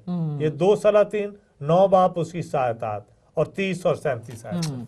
और शुक्र है खुदा का कि मतलब बहुत सारी जो कलीसियाँ हैं उसमें खुदा का काम होता है, लोग बहुत वफादार होते हैं, जैसे हमने मतलब बिगिनिंग में भी कहा, और खुदा उनसे प्यार भी करते हैं। लेकिन कई बार ऐसा होता है कि एक ऐसा शख्स आ जाता है, सडनली हम देखते हैं कि बेदारी आ गई चर्च में, बहुत ही खुदा का काम हो रहा है, रूज पे जा रहा है, खुदा का खादिम भी खुश है, मेहनत हो रही है, हर कोई पार्टिसिपेट कर रहा है, वफादारी दिखा रहा है, बिल्डिंग को बनाना है, फौरन चंदा इकट्ठा हो गया, किसी इंडिया में चर्च को ठीक करवाना है, लोग बड़े जज्बे के साथ पैसे देते हैं। ये सब होता है, सडनली अंदर एक ऐसी स्पिरिट, जेजबेल स्पिरिट आ जाती है जो सारे तोड़ फोड़ करके सफाई करके वो निकल जाती है। तो इसको पहचानना जो है खुदा के खादम का काम है। जेजबेल की स्पिरिट को डांटना, रोकना, रिब्यूक करना, ये खुदा के खादम का काम है। इसलिए खुदावन जी ने क्या, उन्होंने ये नहीं कहा कि ये खत जो है कोई वो फलाना नाम का बंदा है चर्च में उसके नाम लिख दे। ये जो खत है फरिश्ते से, ये नहीं कहा कि खुदा के रूह ने कहा नहीं कि तू ऐसे ही लिख दे, सब चर्चेस को लिख दे। नहीं, एक एक पर्टिकुलर चर्च की जो कमजोरियां थी, this is we talking about the early church, जो थी बड़ी कमिटेड थी, बड़ी फेथफुल थी, बड़ी वफादार थी, बहुत काम करने वाली कलीसिया थी, दूसरों का ख्याल रखती। लेकिन अचानक जब जेजबेल स्पिरिट आ जाती है, तो जैसे सफराज ने कहा कि खुदा के खादम को अथॉरिटी ले लेनी चाहिए। एक तरीके से आप जेजबेल स्पिरिट है। अब जब मैं इंग्लिश चर्च में, मैं सफराज जाते थे अपने बच्चों के साथ, हमारे पास्टर जॉर्ज पैरट जिन्होंने अर्ली डेज में ग्लोरी टीवी पर मिनिस्ट्री भी की, अब वो रिटायर हो चुके हैं, तो मैं उनकी बात को बहुत पसंद करती, हालांकि वो अंग्रेज थे, एंड अकॉर्डिंग टू इंग्लिश कह लें कि कल्चर कह लें या जो भी उनका रवा, मतलब गर्लफ्रेंड बॉयफ्रेंड हाथ में हाथ डालकर चर्च में बैठ सकते हैं या आ सकते हैं, और बिना शादी के जो है प्रेग्नेंट हो रही है, सो रहे हैं एक दूसरे के साथ, अपनी body, I mean that's sexual immorality actually जब देखा जाए तो बेहुरमती अपने जिस्म के साथ। तो हमारे पास्टर इमीडिएटली एक्शन लेते थे और खड़े होकर सबके सामने कहते थे, तुम दोनों ने, अगर मैं ये आप दूसरी बार तीसरी बार चर्च में आए हो, आपने हाथ पकड़ा हुआ है और हमें पता चला कि आप चर्च के बाहर जो आप एक दूसरे के साथ रह रहे हो, अपनी बॉडी को शेयर कर रहे हो, लेकिन आज सामने यहाँ खड़े हो कि हमें ये बता दो कि आपने शादी करनी है या फिर इस तरह से आपकी हरकत रहनी। तो अगर आप नेक्स्ट वीक आना चाहें तो हमें जवाब चाहिए, अगर आप शादी करें, अगर नहीं कर रहे तो आप चर्च में नहीं आ सकते। तो ये बड़ी उनकी, बेशक उनको कहते थे बड़ा ओल्ड फैशन है, ये करता है वो कर, लेकिन मैं इतना उनको अच्छा समझती थी क्योंकि वो बिब्लिकल पैटर्न को फॉलो करते थे। अगर वर्शिप हो रही है तो कोई बुरे तरीके से कोई उल्टी सीधी हरकत करने लगा, वो फौरन जाके उसको कहते थे ये लास्ट टाइम, आराम से वर्शिप इधर। कर, और इतना ज्यादा कोई तुझे मतलब हाइपर होने की जरूरत नहीं है, जस्ट बी क्योंकि हम एग्जाम्पल हैं दूसरों के लिए। जो बाहर से लोग आते हैं, हम क्रिश्चियंस को देखते हैं, जो मसीही तालीम है, वेरी सीरियस रिलेशनशिप है जीसस के साथ। इसमें कोई ये नहीं कि अपने जिस्म को उल्टा सीधा करना, या मतलब कोई इस तरह का पहरावा पहन लेना, या कोई ऐसे एक्शन करना कि जिससे पता चले लोगों को ये इबादत कर रहा है। नहीं अजीजों, खुदा हमारा तरतीब का खुदा है। आमीन, प्रेज द लॉर्ड। और जो तरतीब का खुदा, ज़करिया जब गया हैकल के अंदर, तो उसकी जब बारी आई, तो कितने मतलब सालों के बाद बारी आती थी, क्योंकि इतने खुदा के खादिम होते थे। जब ज़करिया नबी जो था, जब हैकल के अंदर गया, उसकी बारी थी ऑल्टर पे जाके जो मेनोरा को जलाना, तेल डालना, ब्रेड रखना, ये वो सारा उसकी ड्यूटी थी। जब वो गया तो वो खुद जो देखा उसने, तो वो गूंगा हो गया फरिश्ते को देखकर, ठीक है ना, तो वो बोल नहीं सका। और उसने कहा कि तेरे जो है तू, वो बेशक बूढ़ा हो गया था, लेकिन उसके he was almost 65 I think, जब 62 65 था, ऐसे कुछ एज थी उनकी।